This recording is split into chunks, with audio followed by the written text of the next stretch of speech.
Hello guys, gawa tayo ng papaya soup.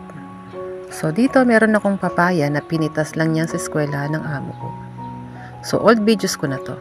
So gagamit din tayo dito ng octopus, itong klase ng mushroom, and then meron din paa ng manok at yung peanuts. So yung peanuts na yan ay bababad sa tubig.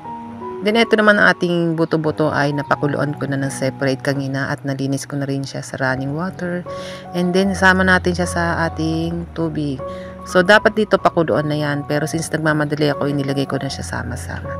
So yung ating octopus naman guys ay bababad sa tubig muna and then tutuyuin niya sa kawali para siyang ipapadry muna sa kawali. And then sama-sama na siya dyan. So, ganyan na kadaling magawa dito ng soup, guys. Karaniwan yan, isama-sama na siyang papakuluan ng 1 hour.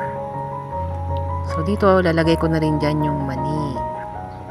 So, yung peanuts. Minsan, naglalagay din sila dyan ng may beans. Yung may beans, yung meron siyang parang black na dots.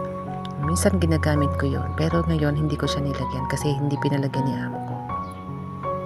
So, habang kumukulo yung ating unang ingredients ay saka ko palang hinati itong papaya kasi hinog na siya. So, hindi ko siya masyadong papakuluan ng matagal.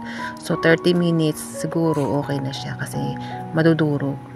So, ayan, another 30 minutes para kumulo itong ating soup.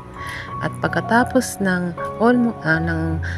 total 1 hour na pagkulo nitong ating soup, ay luto na po siya. So, lagyan lang natin siya ng asin, depende sa panlasa natin. So, ayaw naman ng mga Chinese ng sobrang alat. So, kailangan yan mga kalahating kutsara o isang kutsarita lang.